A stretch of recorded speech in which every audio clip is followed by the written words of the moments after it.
Hi friends, welcome back on our YouTube channel. Today in quantum mechanics we are going to discuss about physical meaning of wave function psi. So last lecture में हमने Schrodinger wave equation derive की थी और वहां पर Schrodinger wave equation derive करते time हमने Hamilton Jacobi equation का यूज किया था। अब उसके अंदर जो हमारा साई था वो वेव फंक्शन था। अब वेव फंक्शन का क्या फिजिकल मीनिंग होगा वो हम यहाँ पर डिस्कस करेंगे। So let's start our current lecture, physical meaning of wave function.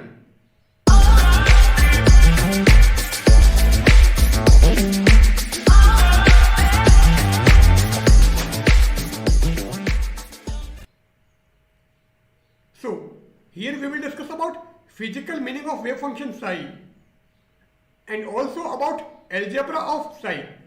So these two topics we will cover in our current lecture. So first of all, physical meaning of wave function psi.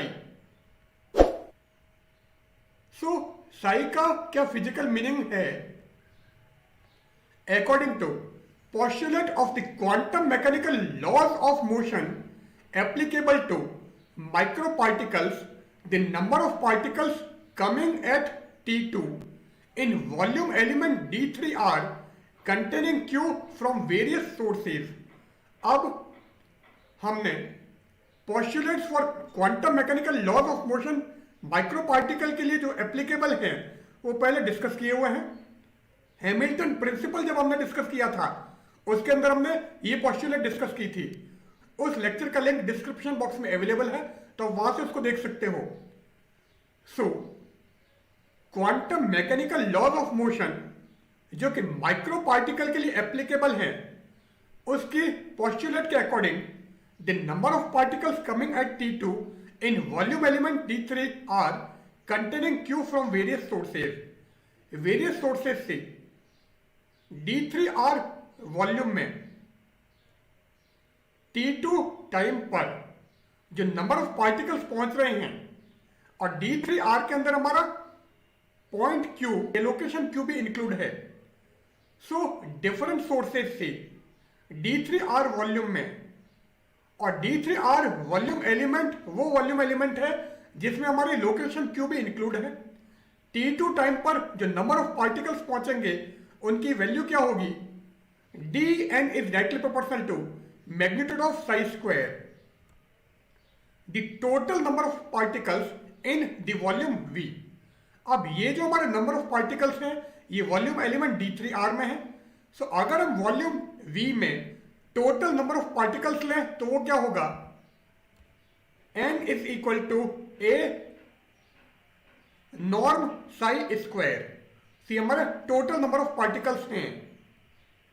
Here a is proportionality constant, क्योंकि ये proportionality sign हमने हटाया है इसलिए proportionality constant यहां पर हमने a लगा दिया है। And what is norm psi square?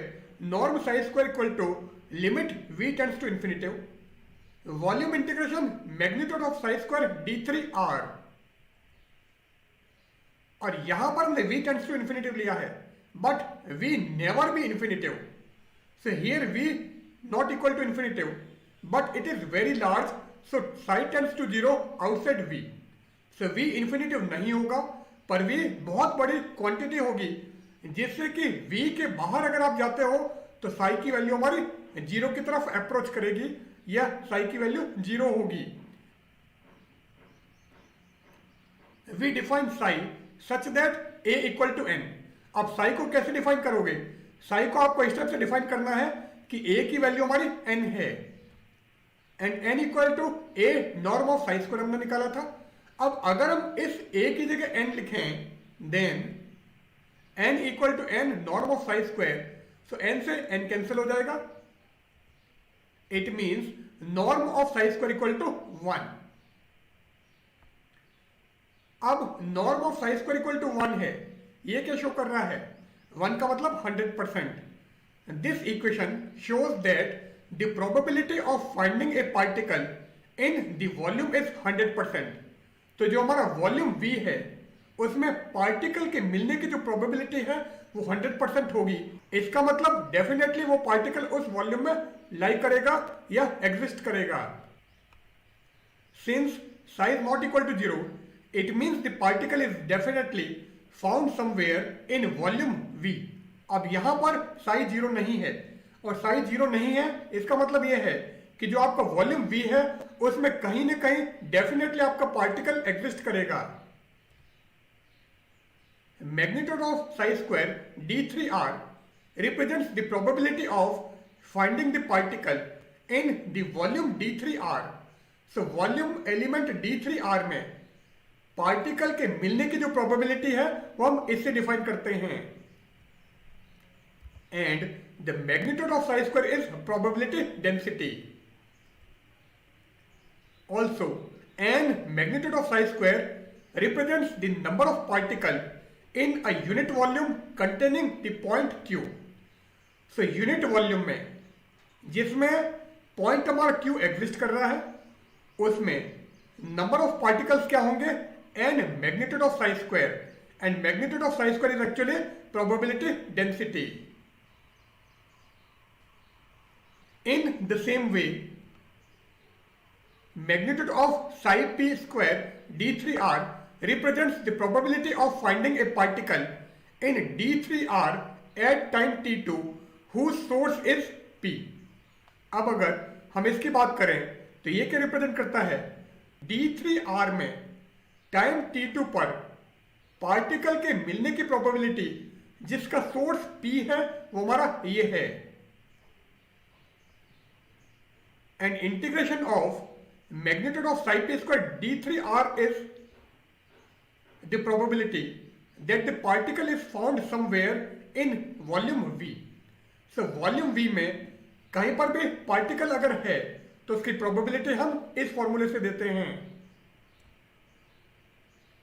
Here norm of psi p square is equal to limit V tends to infinity volume integration magnitude of psi p square d3r and this is equal to 1.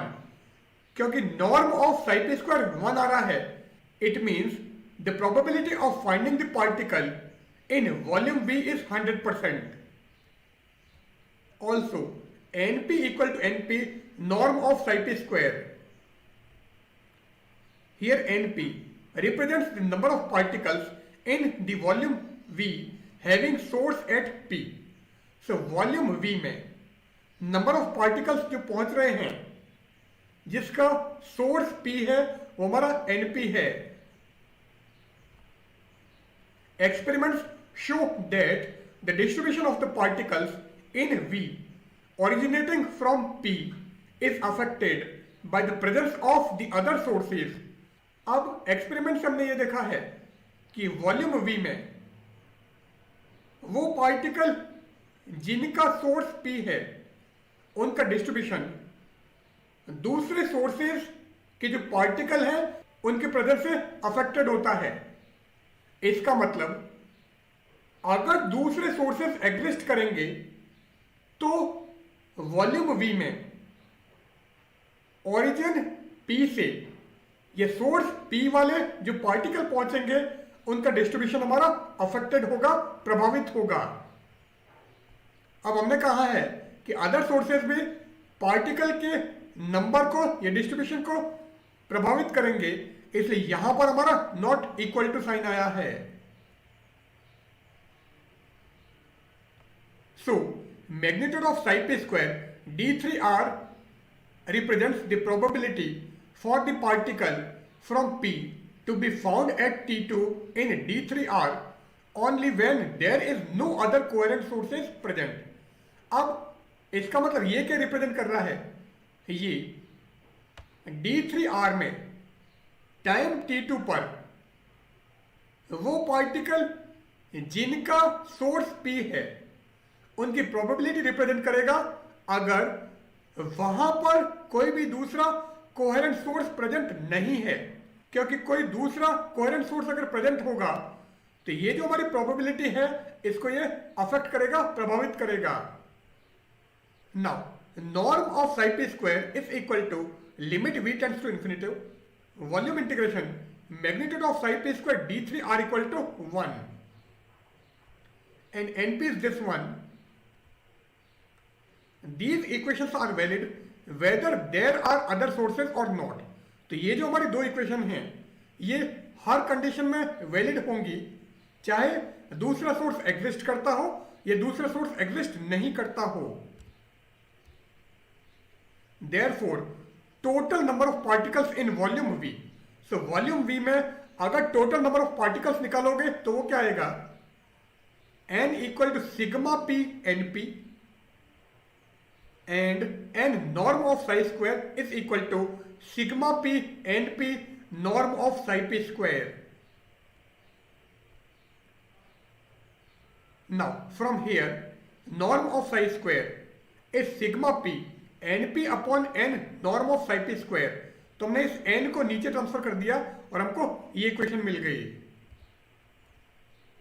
But psi equal to sigma p cp psi p, therefore norm of psi square equal to sigma p sigma b cp star cb star volume integration psi p star psi b star d3r।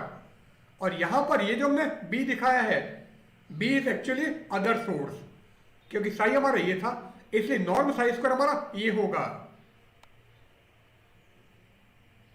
Now norm psi square हमने ये निकाला है and norm psi square हमारा ये भी था।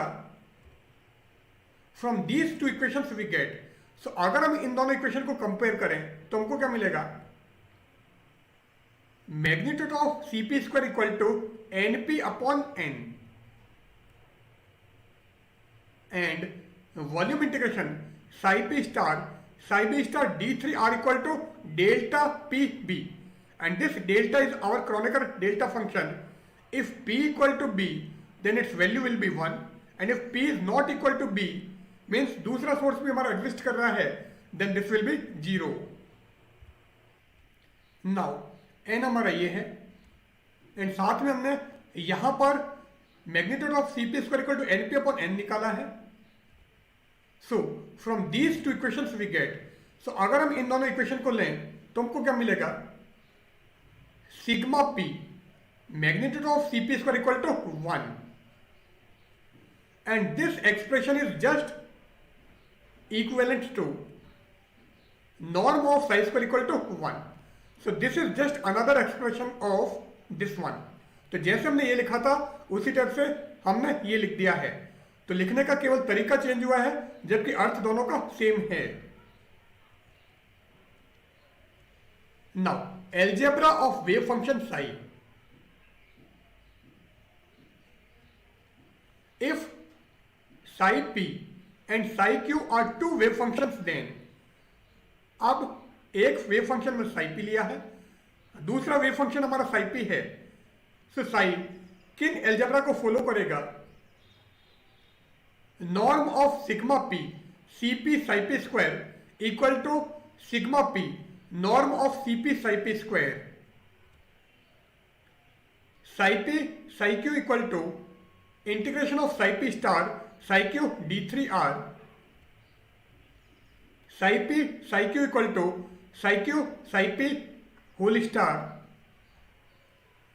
and this represents the scalar or inner product of psi p and psi q।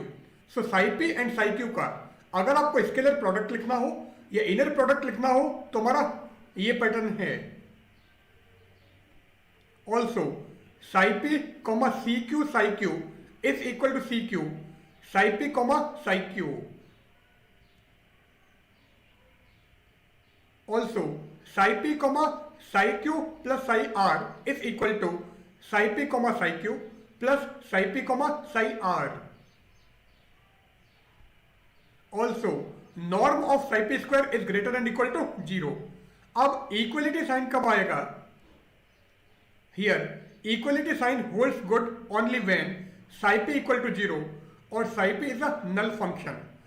अब psi p अगर हमारा नल फंक्शन है, ये psi p इक्वल टू 0 है, उसी केस में यहां पर हमको इक्वलिटी साइन मिलेगा, इनइक्वलिटी साइन नहीं मिलेगा। So norm of psi p square equal to 0 when psi p is 0 और psi p is a null function. Sigma p psi p psi equal to 1 if a is a vector in 3D space then, so अगर हमारा 3D space में a vector है then vector a equal to sigma i equal to 1 to 3 x I E I cap. And what is EI cap? I equal to 1 to 3. It means EI cap are unit vectors along 3 mutually perpendicular directions. So 3 mutually perpendicular directions में हमारे जो unit vector है वो हमारा EI cap है. EI cap means E1 cap, E2 cap and E3 cap. If A is unit vector then, अब अगर A हमारा यूनिट वेक्टर है then sigma I equal to 1 to 3 xi square sigma I A dot EI cap dot A equal to 1. तो ये जो value है ये हमारी 1 होगी. Here we end our session. In today's session we have discussed about physical meaning of wave function psi and also about the algebra of psi. Goodbye.